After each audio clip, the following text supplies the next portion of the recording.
Welcome food fans, picky eaters, the flavor curious, and everyone in between. Nothing makes good food better than good conversation. And your table is ready. Welcome back to another episode of the Food for Thoughtcast with your hosts, Melissa Reagan and Steven Gonzalez. But you can call them Chef. All right, let's get this episode started.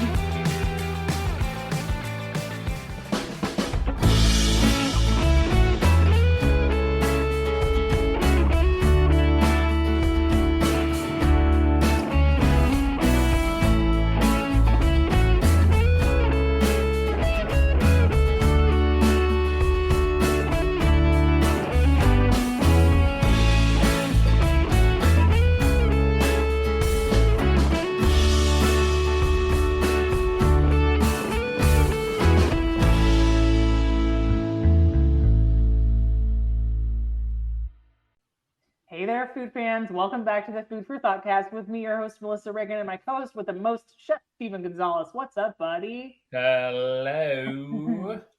Today we are joined by Angela Standafer. Did I say that correctly? You did. Clapping? Yeah. I meant to ask you before we started recording, and I completely forgot. So I just took a stab at it. So for those of you who don't know, Angela, likes the show, and she asked if she could be on. Thank you very much for that. So You're welcome. yeah, this is like a banner day for us. It's like, woohoo, let's do it. So Yeah.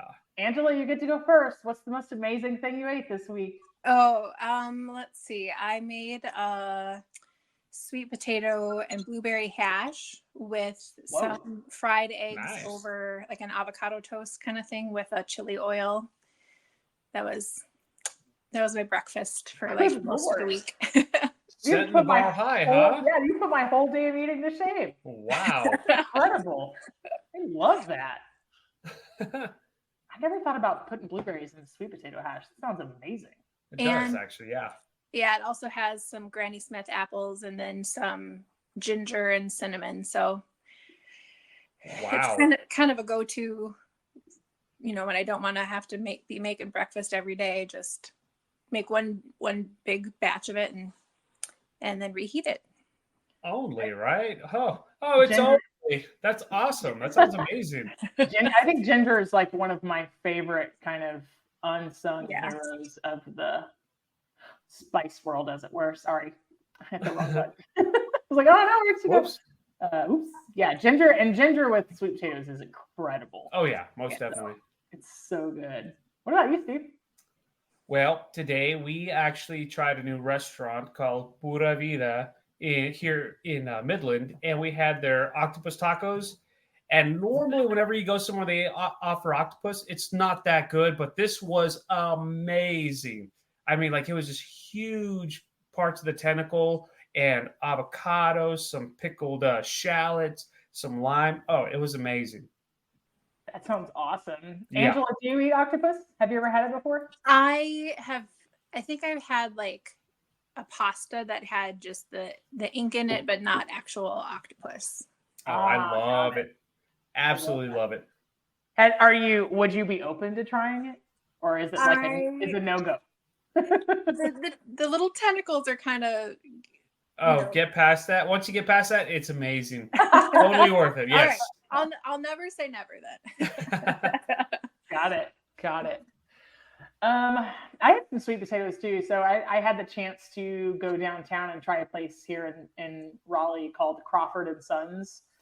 And I had rabbit dumplings with sweet potato gnocchi and sorghum biscuits. And they were like sprinkled with sea salt. And it was incredible. Like I tried to lick the design off the plate. It was really delicious. So okay.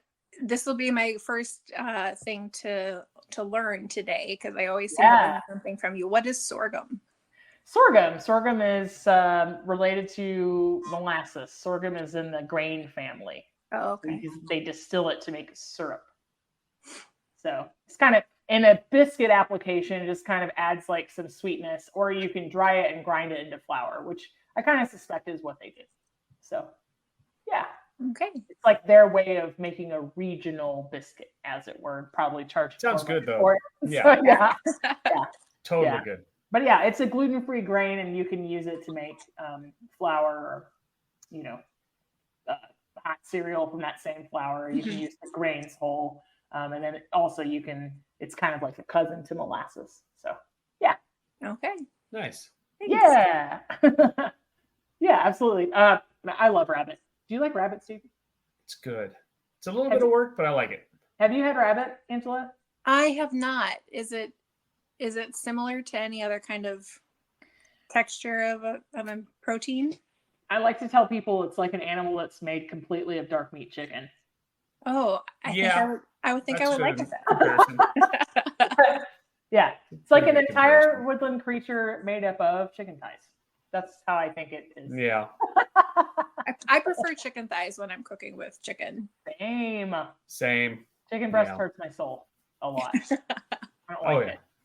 I know it makes good chicken strips, but it is inferior in flavor and moisture and everything else. So, and it's expensive. Just like, pay more for this thing that doesn't taste as good and it's dry. So makes me kind of sad. Yeah, buddy. Well, not too long ago, Angela reached out to see if she'd come on the show, and I thought it was an amazing idea. And our schedules being what they were, it was like a long time ago. And so really, really happy to have you here.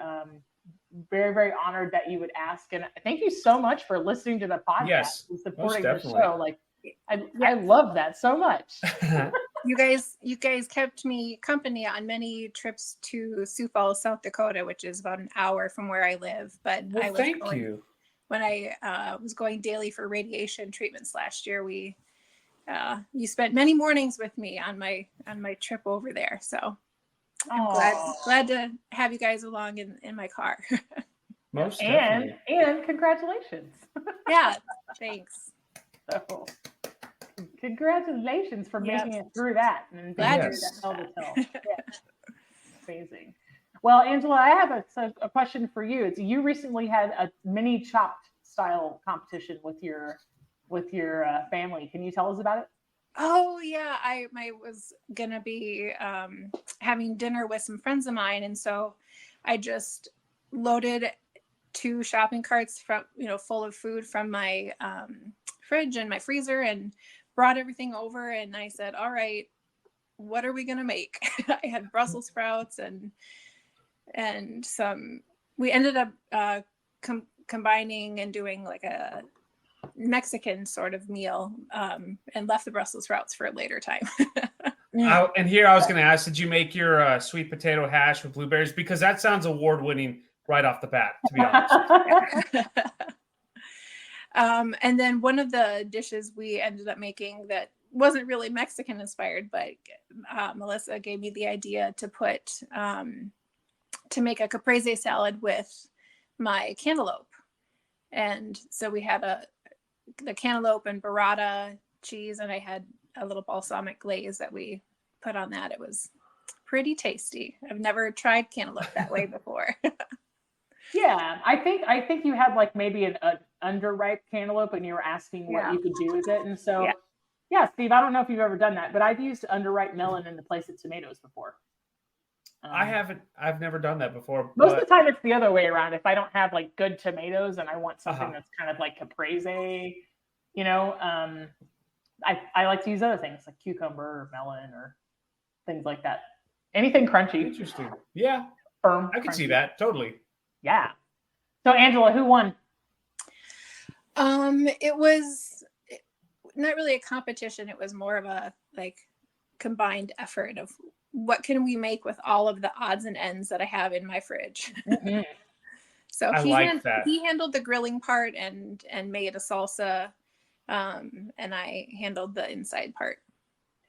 I think at the end you ended up being the winner because you got to do like a fridge and freezer and pantry clean out. Yeah. And then you didn't have to take all those like the oddball ingredients back home. Mm-hmm. So you're the winner. I want somebody that can do that at my house. I have like a bunch of things that don't go together. Right. So, same here. My chef brain's tired. So, Angela, did you grow up cooking? Yeah, I did. My mom has always been a good cook, and so I kind of learned from her. And I keep meaning to one of these years learn how to make julekaka, which is Norwegian Christmas bread. Bless you. It's like a whole day's event of What? Wow. of making that. But yeah, the next one of these years I should learn how to make bread. My goodness. What makes the bread special? You said it's Norwegian?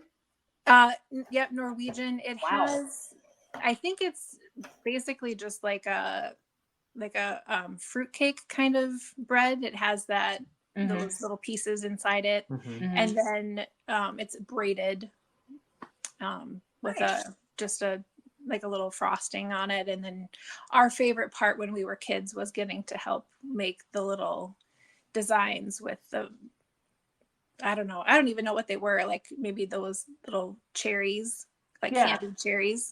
Yeah. Like the dried fruit and stuff. Yep.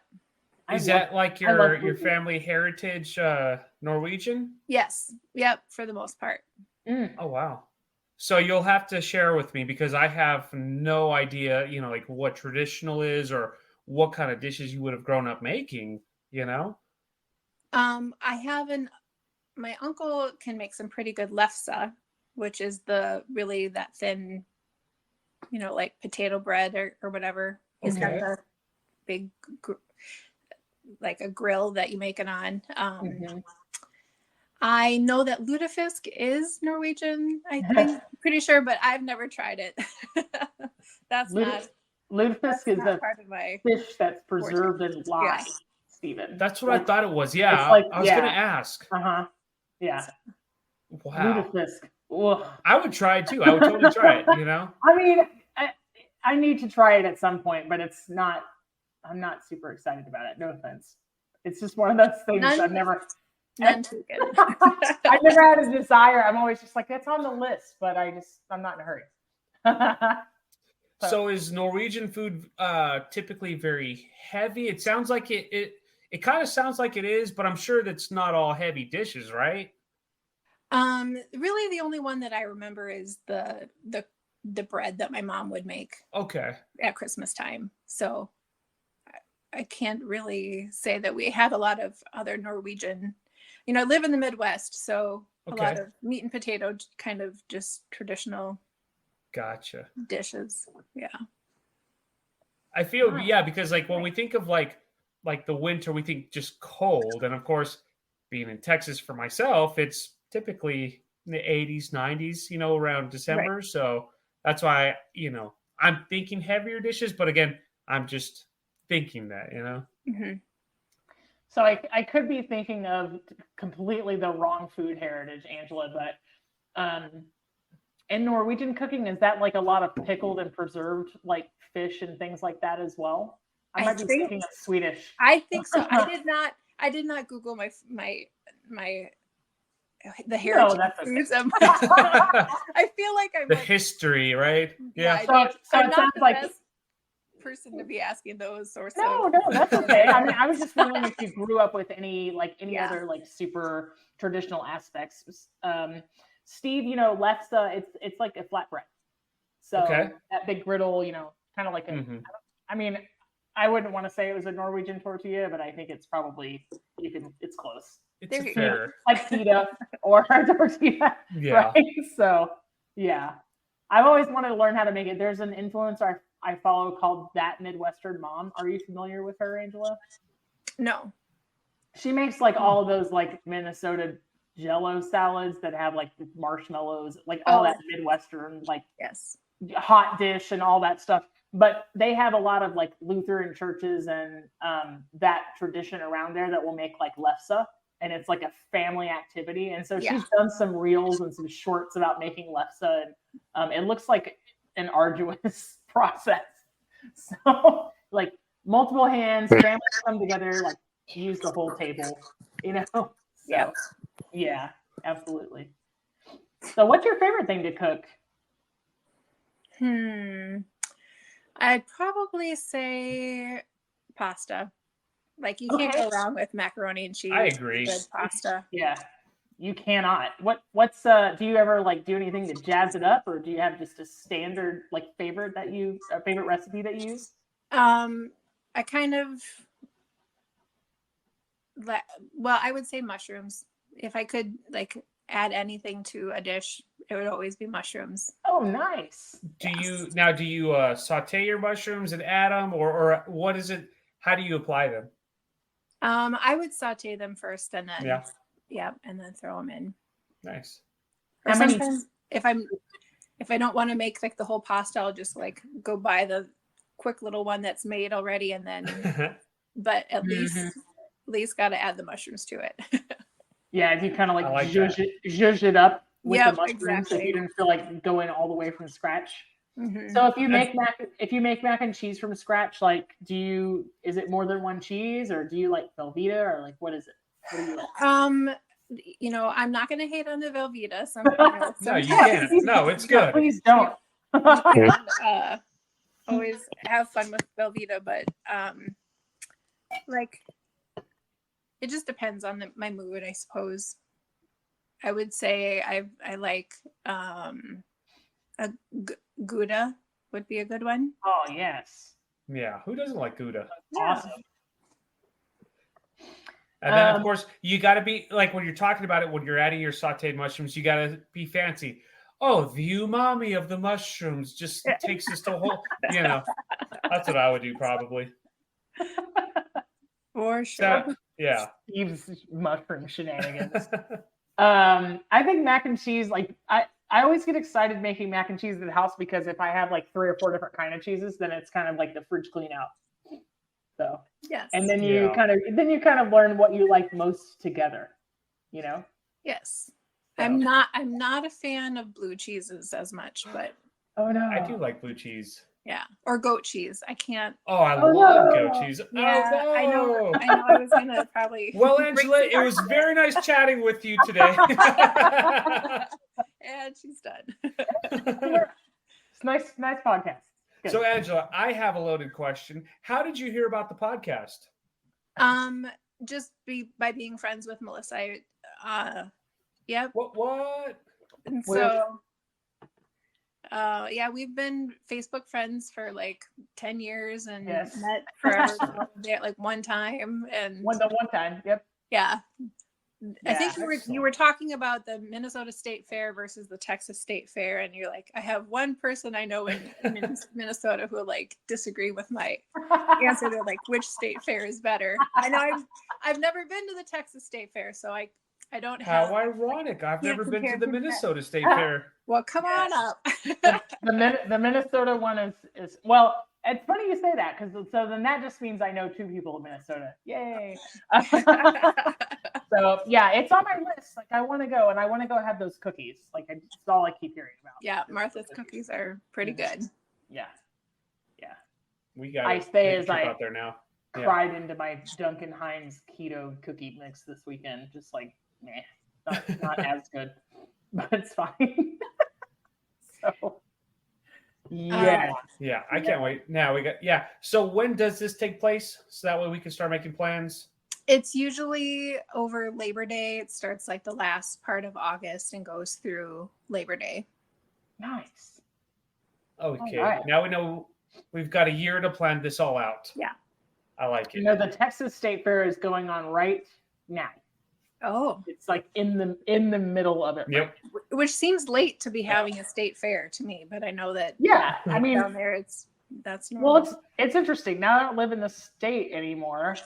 Some friends of mine texted yesterday that they were there and they sent me a picture of what they were eating. And I was like, oh, I really forgot that was happening. There is like a North Carolina State Fair, but compared to Minnesota and Texas, it looks quaint. So it's like, oh, that's cute. And in all fairness, it's pretty much summer/fall year round, so we can have it kind of late, Oh, Steve. That's true. It's true. I always speak facts. So my friend sent me a picture of what they were eating. You guys can see what you think about this. It was a sandwich. It was a pulled pork sandwich with bacon, collard greens, and cheese with glazed donuts as the bread. What say you? Oh, that sounds like an epigastric I would nightmare. I would crush that sandwich so hard. I would crush it. Steven? No. You lost me at the donuts. Really? You totally lost me. Yeah. It sounded so good up until you got to the bread. That could the be bread good aspect. on a biscuit Oh, totally. Oh, yeah. Most definitely. or a pretzel roll or potato But I feel bun. Or... that sweetness just wouldn't tie into all that. You know what I'm saying? I think it must be the gimmick because everything else kind of goes together. So that has to be like whatever they were using to be like, we're different, we're special. I'm sorry, but I had one of those smash burgers once with like the donuts for the bread. And there's a reason why I've only had it once in my life because it just didn't work for me, you know? Well, I have to say, I'm in the home of Krispy Kreme now, and I had to pick up 3 dozen of them the other day for an event. And I actually was really proud of myself. Like, I didn't eat one at all. But smelling them was just like, I remember why I don't like these. They're too sweet. Sorry, no offense to if everybody likes. You could do one, but that's about it. That's as far as I go, you know? Any more than that, you're just like, no, can't. Angela, what's the craziest thing you've ever eaten? Oh, the craziest thing I've ever eaten. Like, do you seek that out? Or I know. I tried chicken hearts Ooh. at one of those Brazilian like carnival. Oh, nice. Yeah, and that was the special, delicacy of the month was chicken hearts. Did you like it? I did actually. Oh, good. Yeah, the texture was like not too strange or anything. So, and the flavor was just, it was good.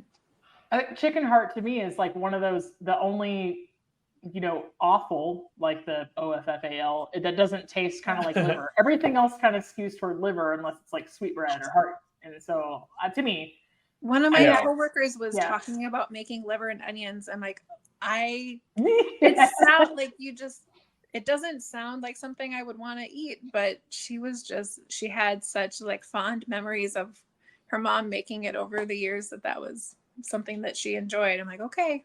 Nice. Liver and onion and mac and cheese for me, please. That's a feast right there, you know. I love it. Well, Angela, do you look for weird things to eat, or are you like always like eager to try exotic things, or do you find that you kind of just stick with what you like, or what's that look like for you? There's an Ethiopian restaurant that opened in our town. We have a pretty diverse town for being in the middle of the plains. And I have been meaning to go try it. My friend said it was fantastic when she's been there. So it's on the list. Sounds like you've got some homework. Once. Yeah, you have some homework and you need to report back to us ASAP. Okay. That's what it is, yeah. So if you like, Lexa is going to be a little bit heavier, but there's a bread that they eat with Ethiopian food. Well, you actually use it to eat with because you use your hands, called injera, and it's like a spongy flatbread. Yes. I actually love it. There's a mutual friend of ours, Ronnie Rock, that hates it. She hates that stuff. So, you know how much she travels and stuff, but she kind of eats her way through her travels as well. And we were talking one night about it, and she's like, I can't stand it. And I was like, oh, it's so good. I was reading the description of it and when I saw that it was like fermented something, like, well, is it like a sourdough or is it like, I don't know. I won't pass judgment until I try it. It's a good question. Like, no, that's a great question because there are different kind of ferments and they're not all sour, if that makes sense. Like potato bread is made by fermenting that like potato base. And technically, like focaccia is made by fermenting that first sponge, that dough, and it has yeast. And so, that's totally valid. I don't think it's as sour as sourdough, though. So yeah, it's definitely an experience, though. Yeah, you should let me know if you can try it. I will do that. Most definitely. So, can I ask you guys? I'd love to know what inspired you to become a chef. Melissa, go ahead. Steven. Do you want the real reason or do you want the eloquent I want the response. real reason. You can make it eloquent, Stephen. I honestly, in all fairness, I grew up eating. I loved eating. I can remember senior year, I had no clue what I wanted to do, and a friend of mine said, "Well, I'm going to go to culinary school. I'll be playing with food and this and that." And I was like, "Sign me up." And I figured, I love to eat. I love to make people happy. It was very superficial reasons, but when I really dissected as to why I went into culinary school, it's because I like to make people happy. I really like the hospitality part of it. Someone's coming to you for the experience, for the story, and for me, that's just what it was. So I'm combining, like the superficial reason or the real reason and the eloquent reason. But yeah, I mean, I figured people are going to pay good money for food and this and that. And when I found out, like cooking's more about passion, it totally made sense to me. It took me years to realize that.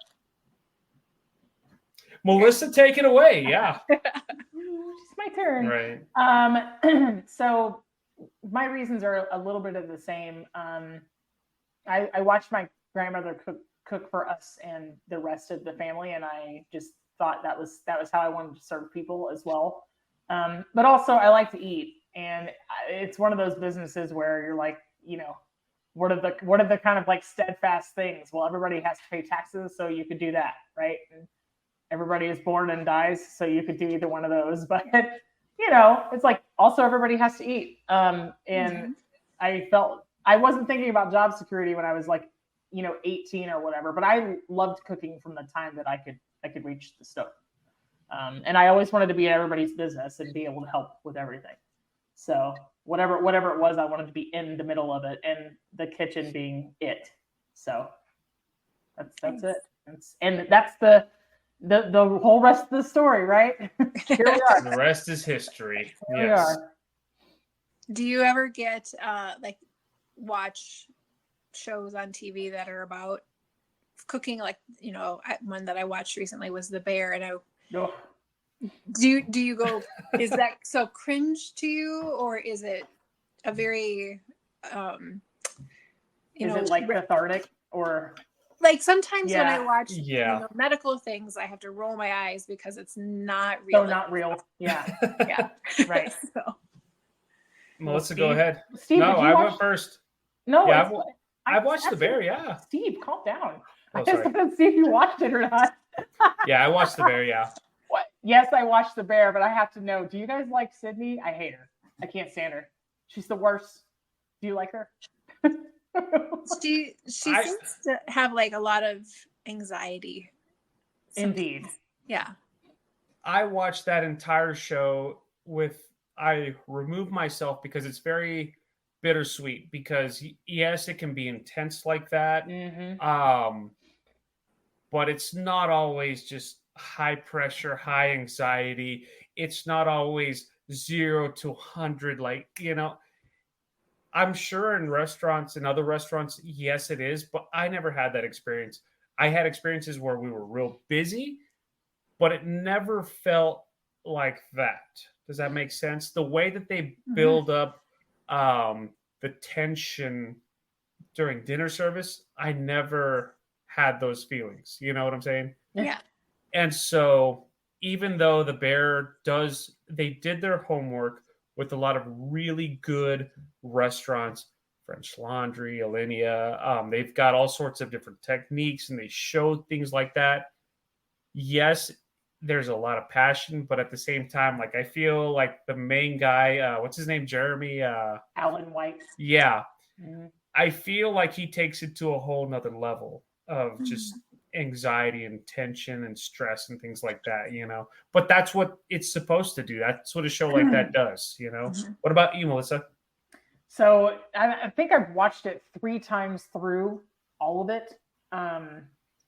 It stresses me out, but I think that's by design. Like, this storytelling is so good that you're supposed to kind of feel like you're in it. And have I ever been that stressed out in a restaurant? Yes. And I've worked in a couple of places that made me want to quit being a chef altogether because they were so toxic and so stressful. But I was younger, and I also didn't have any tools in my toolbox to deal with that kind of anxiety and stress either. So I just didn't have any like healthy coping mechanisms. But when I watch it, I laugh and I cry and I rejoice and I'm excited every time they open it. And like it's this roller coaster of emotions. I like him, but I've worked with plenty of hims that would have been fired already. And then Sydney annoys the crap out of me.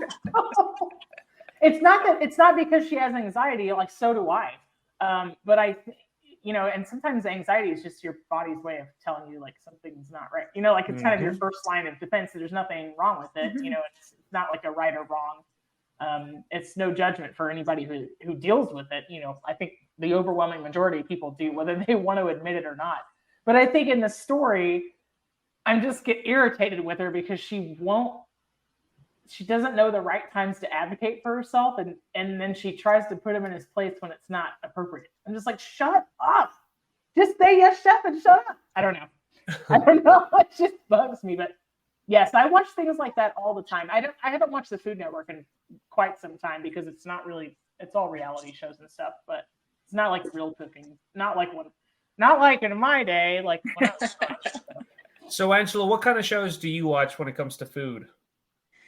I've watched that one before, and I used to kind of really get into the food, like Chopped and Top Chef and things like that. But, it's been a while since I've had those. I don't watch a whole lot of TV. I kind of go back to my like comfort shows. Yeah, because they just seem to be better than new things I can find right now. Yeah, I was gonna say it's amazing because a lot of people tell me you must keep up with Chopped and Top Chef and this and that, and I don't watch stuff like that. I after a long day of work, even when I was in restaurants, I just wanted to watch mindless TV where I could just zone out. You know what I'm saying? Yep. And so I do have friends that were into all that stuff. I even had a friend who was on Chopped. I've had a couple friends on Chopped, and one of them didn't win, one of them won, and I watched those episodes because I want to support them. But otherwise, I don't know. I can't watch stuff like that. My comfort viewing when it comes to food always ends up being like the BBC Gordon Ramsay shows. So like he's very docile and very calm, or like Master Chef Junior, where he's like so sweet. I didn't know that he had the ability to be calm. Yeah, they just punch up his personality. It's like all for American TV because they think that's what we want. But Jamie Oliver was like my first, British food TV crush, as it were. And I love, he and Tyler Florence. They kind of make food the way it is in my dreams. I don't know if I'll ever be able to do it like they do, but the way that they use flavors is just like I can just zone out and watch that all day. The same way that I could watch, Gilmore Girls for the 50th time through. You know what I mean? Like I could just sit.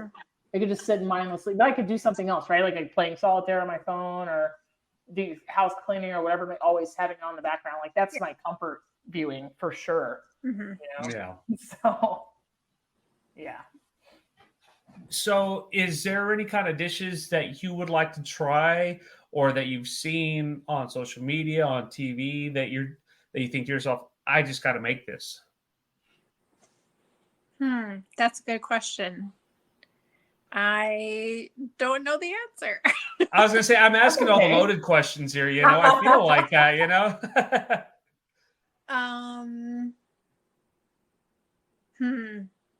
No, I'm not sure. You might have to come back to me on that one. Because I was going to say, go ahead. Oh, I was going to say, like, I see stuff, from time to time, and, everything always looks really good whenever I see stuff on social media and the internet and even TV and things like that. I'm always inspired by different things. And I try to put my twist on stuff, so that's why I'm asking, like, have you seen anything where you're like, I got to try this. I got to put my twist on it. I wonder what it's like to cook stuff or like this and this and that, Yeah, I'm not really sure, but I do like watching this cute little, it's like Cooking with Levi, this dad and son, and he's, as his kid has been a baby through, now he's like 3 or 4 years old, and now he's like helping in the kitchen. I think that's just really fun to Aww. that, you don't have to dumb a kid's palate down. You can just like cook them good food, and this little kid is just so cute when he's like trying all these things, and it's a fun thing to see on Instagram. I love that, and I agree with that. I think I don't have children, and I wouldn't tell anybody how to parent, but I think it's easier than people think to kind of introduce foods and a baby's and toddlers and small children's brains. I do remember learning in our nutrition course in culinary school that sometimes it takes like 15 different times to expose a child to a new food before they will. So a lot of patience, apparently. Although I'm going to keep circling back to your sweet potato hash with blueberries because that just sounds amazing. It really does. You're going to have to share that recipe with us for real. Okay, I can do that. It was a Whole30 recipe that I tried. Yeah. I've done that in the past, and yeah. I might reference that one more time in this episode. I apologize, but I'm just being honest. Because I have not stopped thinking about it since you mentioned it. Yeah. All right. Meanwhile, I had a bowl of Cheerios today, Angela. Like. Well, all I had today was oatmeal, but earlier, that's what I was. What do you put in your oatmeal? I like just a little brown sugar and raisins. Ooh. Steve, you like raisins? I'll eat raisins. Yeah. I don't go out of my way, but if they're there, I will eat them. I don't mind them. Nice. Yeah. Angela, have you ever tried or seen savory oatmeal? No, I haven't. What would be the spice in a savory oatmeal? So you could totally make them. Oh, I apologize. Go ahead, Melissa. Well, I was just going to say the one time that I made savory oatmeal and it turned out, I just didn't have the commitment to follow through and like keep doing it. But I was like, yeah, this was a fun thing. I did Asian. It was of the Asian persuasion. So I like sprinkled like furikake and toasted sesame seeds and a little ginger and soy, and then I did like 2 over easy eggs on top with like green onions. So in this case, the oatmeal was kind of like rice. Oh, okay. It was interesting. It was definitely, the texture is not like, like 50-50 on the texture, but yeah. And I've done them before, almost like a risotto. So yeah, I was gonna say just like a rice, where you start with like a plain, steel cut oat, and you cook them just like you would risotto, and it comes out really good too. So I agree with you. Like whenever it comes to oats and oatmeal, like you think sweeter, but you can also go the savory route. Yeah. I always used to I would dip my bacon in syrup. I still do, like at breakfast time, and so I always like to toy with the idea of like putting maple syrup and bacon and eggs on top of oatmeal. But I'm like, it's at this point it's just like a runny pancake, and I eat all those things together anyway. So like, why not? I don't know. Steven, do you actually like the texture of steel cut oats, or you like the idea? A little bit of both. I think that they do have a different texture, and it takes a little bit longer, to cook them down. Obviously, yeah. The very first time I had them, I thought this is not worth it. But then I can't wait 45 minutes for breakfast. Yeah. But after a couple times of having them, they've grown on me. I don't eat them all the time. It's been years since I've had steel cut oats, but yes, Angela, I do rather. What about you? Do you have you ever used the steel cut oats before? Or do you just use like rolled oats? I have, but I typically use rolled oats when I have oatmeal. So I don't like to work that hard for my food. And it's a lot of chewing too, so I just don't. So speaking of breakfast, it definitely is. So what's your favorite meal? Breakfast, lunch, or dinner? How about breakfast for dinner? Yes. You stole my heart. Yes. Yeah. I love it. Brinner, as I call it. Mm-hmm. Yeah. What do you enjoy for Brinner? I like eggs a lot. I make scrambled eggs, or this. I have been making an egg bake with cottage cheese and eggs, because I've made it so many times I don't even have to look at what the recipe. Although this morning I forgot to put the flour in, so I don't know. Oh no. I made it for like meal prepping for Yeah. work this week, so we'll have to see if it turned out without the flour in it. But Does it make its own crust when you do that, or is it just you think it just holds up or sets up better? Maybe the flour. I've always put it in because it was in the recipe, but it's not like there's a lot of flour. It was just a little bit. So what else goes in there? And usually Monterey Jack cheese, but I didn't have that, so I just used the mozzarella that I had in the fridge. So can't go wrong with mozzarella. You like cottage cheese? You don't mind that texture in there? Because when you bake it, it doesn't have that typical cottage cheese texture. But I do also enjoy cottage cheese. Nice. When it calls for it. I like it. I like it too. It's a good way to add protein to like quiche. Yeah. And I always use it for lasagna because I'm cheap and I refuse to pay for ricotta, even though I know they're not remotely the same. But I'm just like, nope. Yes. You're not getting my $5 for this 8 ounces of ricotta. Nope. That's how you just blend up your ricotta and it's a scam. You just lie to yourself.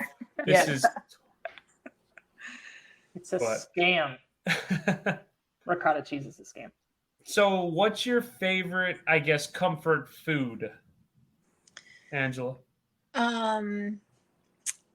Well, I probably have to come back to that mac and cheese.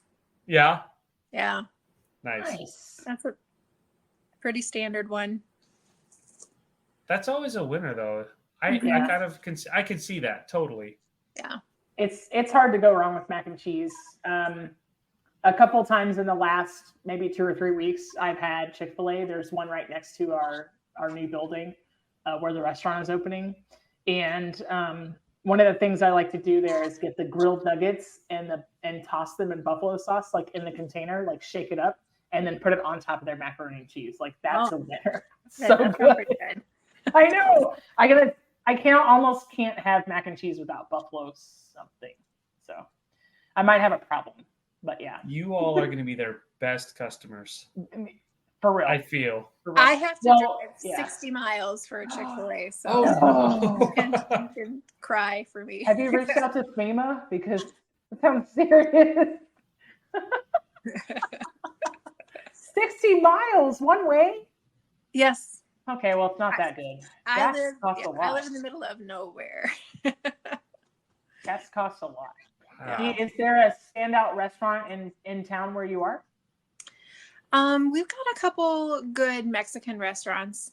I like Lupita's. I'm sure that there's no listeners in my little sphere of the world, but that's what I like. Do you mind sharing where it is exactly? You might get mobbed by fans after this. But. Now I'm going to be Googling it. I live in Worthington, Minnesota, which is the turkey capital of the world. What? That's just our, every little Minnesota town has their claim to fame. And my great grandfather actually brought it to our town years and years ago. He was on some business trip in Texas and came back and said, hey, there's this town in Texas called Cuero, and they've got this turkey festival. And yeah, we have a lot of turkey industry, so we should too. And now that has led to in September in Minnesota, and then in October is the other half of the festival. And humans chase turkeys down Main Street in both towns. That sounds like fun. Okay, so that must be the there's a really old episode of South Park where they do the same thing.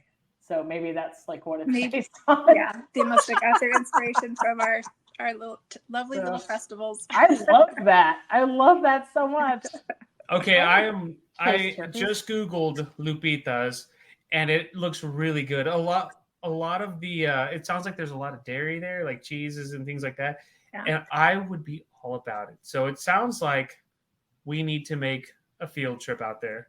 Maybe. Just to go check it out. Yeah. Worthington, Minnesota. Done. Dang.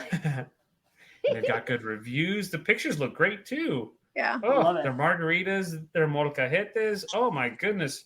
I better stop. I'm full as it is, but that looks good. I still need to eat dinner, so now you're kind of making me want Mexican food.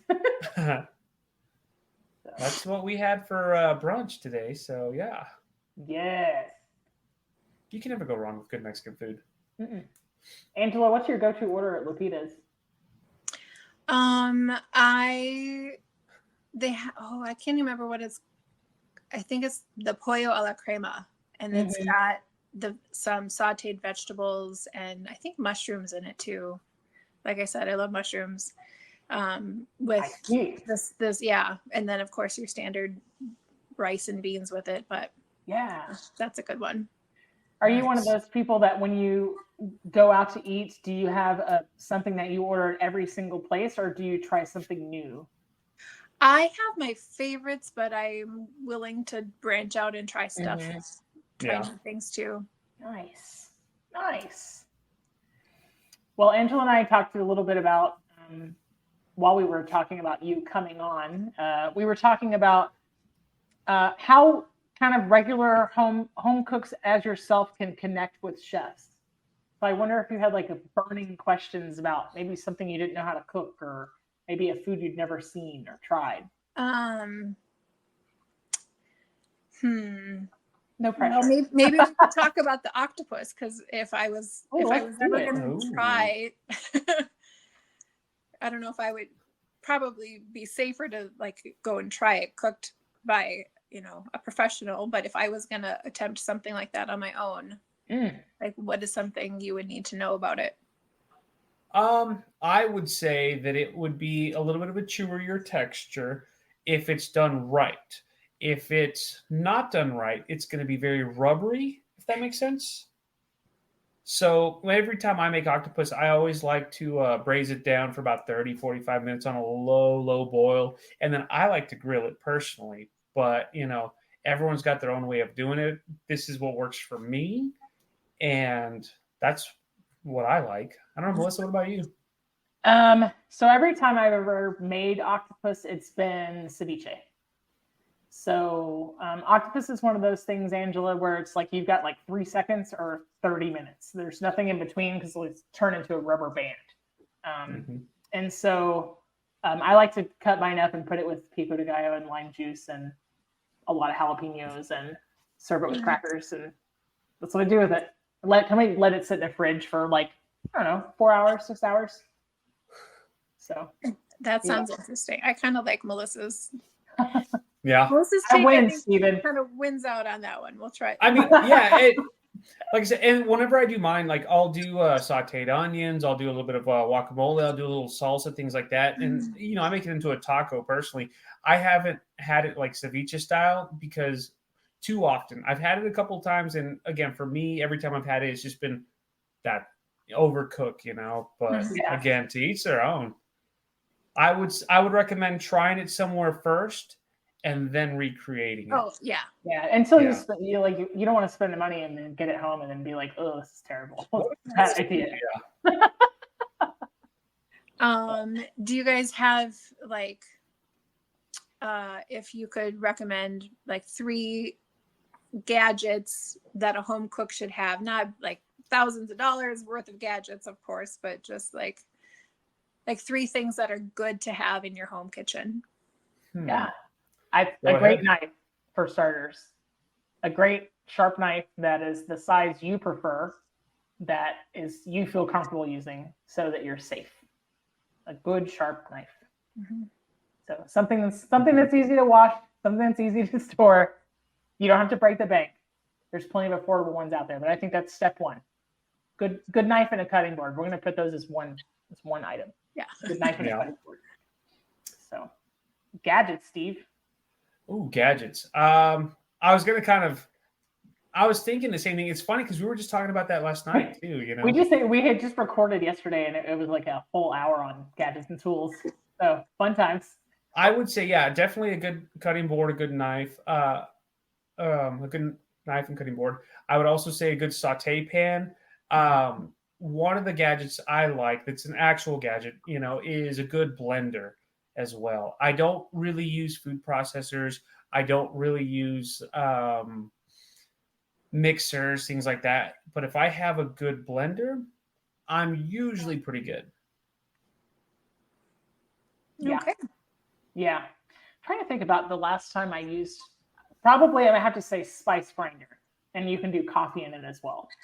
Yeah. So that's probably the thing that gets the most use in my kitchen, besides kind of like just the hand tools, but like a gadget would be that. A spice grinder. Spice grinder. Yep. Okay. Yep. Basically a I coffee think grinder, I do yeah. have one. Yep, I think I have one. Oh, and my all-time favorite, an air fryer, by the way. Yes, I love my air fryer. What's your favorite Me thing to too. make in the air fryer, Angela? I just did some really any kind of green vegetable, like my green beans. I'll throw in there, Brussels sprouts. Really? The broccoli, I wasn't a fan of the broccoli that the other week that I did that, but yeah. Was it the texture, or like the florets got brown too fast? I think they were too brown. Yeah. Yeah, I know that Okay. feeling. It's kind of weird in there. I didn't like it either. Yeah. Admittedly, I use frozen broccoli quite a bit, and I will buy the cuts instead of the florets. So there's kind of like a mixture of textures. Mhm. Yeah. But I always end up steaming it. So I know it's kind of lame, but yeah. That. You're what? I'm always weary about using, like the florets and steaming them and stuff like that, Yeah. So I gotta have a ton of flavor to it, Yeah. Well, that's where the cheese sauce comes in. I always go just very basics. I'm like, why didn't I throw extra seasoning on this, But that's just me. Yeah. That's where the cheese sauce comes in. I think really the game changer for me with that air fryer is just chicken nuggets. I don't have to use oil. Yeah. I don't have to get out of the pot. I don't have to make a mess. It tastes really good. As pedestrian as it sounds, like that's kind of my favorite thing to use the air fryer for is frozen fried items. So yeah. Mine has a food dehydrator setting on it that I keep thinking that could be interesting to try. You're gonna make jerky? Oh. I could do that. I could make some jerky. You can make fruit leather in the dehydrator. Have you seen that hack on TikTok? No. You can put unsweetened applesauce on the dehydrator tray, and it just turns into apple fruit leather, and it's just one ingredient. Like done. I have some applesauce. I can whip that right up. It's like a adult fruit roll up. That sounds really good, actually. So yeah, air fryer has that setting too. I'm gonna have to try that too. Yeah, I haven't messed with any of the settings. I know it has buttons for all the things, but I don't know. I just lost interest. I think I just set it to 350 for whatever it is, and a timer. So Angela, expectation versus reality. How did you feel about coming onto the podcast versus actually talking to us and having a fun chat with us? I was a little nervous because I've never been on a podcast before, but this has been pretty fun. Gotta admit. Yeah. Do you like I told you, we don't prepare too much, so no pressure. Do you know anyone in the culinary field who's worked in restaurants and things like that? You now I know you and Melissa. That's it. Dang. All right. Cool. Yeah. The last thing we wanted, we don't want people to think, like we're really full of ourselves or things like that. We're down to earth. We love food, and we really just love having a good conversation about food or gadgets or whatever the case is, And so I'm glad to hear that. I'm glad to hear that everything's, good. I mean, it's kind of like the whole reason this podcast exists is it's like it says in the intro, like I want everybody to feel comfortable. There shouldn't be barriers to entry for people loving food and cooking. You don't have to have a title. You don't have to have a degree. You didn't have to work in the business. Like everybody should just be in the kitchen, like figuring out what they like, having fun, and doing what they love, and having fun. So yeah, you're literally here illustrating the entire reason the podcast exists. So kudos to you. There, my work is done. Your work is done. Your work is almost done. Y'all got to get a Chick-fil-A up there. I don't know who you call, but Well, yeah.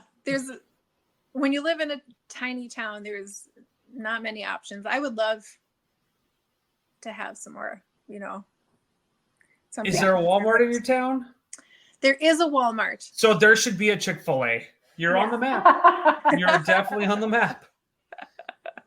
We're going to work on that. Okay. Melissa like and I will work on that. Kind of adjacent to one another. Mm-hmm. In Texas, it They was are. Panda Express. Those things were everywhere a Walmart was. So, what's the holdup, Worthington, Minnesota? I don't know. Right? Angela, do you have a? I mean, maybe you're better than I am, and you don't eat fast food often. But do you have a favorite? I would say Culver's, Mm-hmm. which again I would have to drive 60 miles for. But Oh my God! So in town, I would probably say Arby's. I like those little chicken wrap things that they have. Yeah. Mm-hmm. Arby's is so good. Yeah. Super good. So Can't argue with that. Is Chick-fil-A like 60 miles one way and then the other one's like the other way? Or... No, it's they're both in the same direction. Yeah. So whenever I have well, shopping to do or medical appointments, that's where most of my doctoring and stuff is. Then I go get some Chick-fil-A. I don't know. That's a good treat. Yeah, the Culver's cheese curds are one of my So foods. do you get the Butterburger ever? Oh yeah. So do you ever like open the Butterburger and put the curds on it? That's my move. I haven't. Sometimes I think they make like a giant, like just one giant curd to put on there that I have heard of, but I haven't ever tried it. I like to just have them. That's amazing. Well, yeah, for sure. I understand it. Cheese curds are so much fun. They squeak when you eat them. Yeah, they are. Yeah. And they're delicious. I agree. I love that. So, yeah, buddy. Well, I think you have any more questions for us, Angela? I don't want to cut you off. I think we covered all my questions. So I want your first podcast guest experience to be everything you thought it would be. Everything and more. Well, thanks for coming on today. Yeah, thanks for having me. I think it's so much fun that somebody, like when you reached out, I was like, hi. I really hadn't thought of somebody just like wanting to be on. Like, like somebody who just listens to it. And so I was like, oh, this is like really special. And then chef schedules being what they are, it took forever. So sorry about that, but it is what it is. Okay. Anyhow, well, Angela, are you cooking anything this week? You made that egg bake. That was your meal prep. Anything else? That's the only thing I've thought to make yet. I'm not sure what else is on the. I don't think I'll be trying octopus quite yet. Probably not. Well, let us know when you do. We'll walk you through it. Okay. Probably not this week. What about you, Steve? So my wife's birthday is on Tuesday, and we will be doing some short ribs, but we're going to do them Hasselbeck style, where we stuff them with potatoes, things like that. And I've seen it, so I got to try it now. But like bone in? No. Yeah, bone in, totally bone in. You're gonna slice it down to the bone and put slices of potatoes inside. Yeah. So what I saw is, you slice them and whatnot, and then you cook them for a couple hours. You get them to about like 165, then start to stuff them with like potato slices, and then continue to cook them till they're like 200. So then you get to cut them into like individual dino ribs, if you will, or chuck ribs, and then you have like a meat and potatoes all in one. That's crazy. Well, you have to take pictures. I'm interested to see how that turns out. We're gonna film it as well, and then we're gonna learn together because I've never done that. So I think it gets into the 70s here, so I am gonna do beef stew and cornbread. That's what I'm gonna do. Nice. I like the 70s burr as Angela rolls her eyes. For her, that's a heat wave. For us, there's parkas that are coming out. We're freezing. Yeah, it's the hoodie. It's hoodie season is upon us. Well, Angela, it was awesome having you on. Thank you so much for listening and for supporting the show. So, and you'll have to come back. So you'll have to go like chase a turkey and take pictures and make lefse and everything else, and then like come back on. So, all right. We'll see you later. Bye. Bye. Bye. That's a wrap for today. Until the next episode of the Food for Thoughtcast, make good food, eat good food, share it, and be kind to one another. Thanks so much for listening today.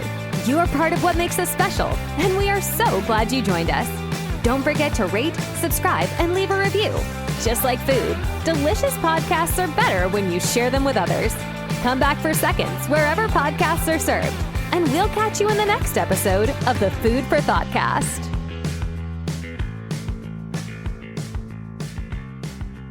You can find us on Facebook and Instagram at the Food for Thoughtcast or at www.foodforthoughtcast.com, where you can link to all podcast players, or you can send us an email at foodforthoughtcmc@gmail.com.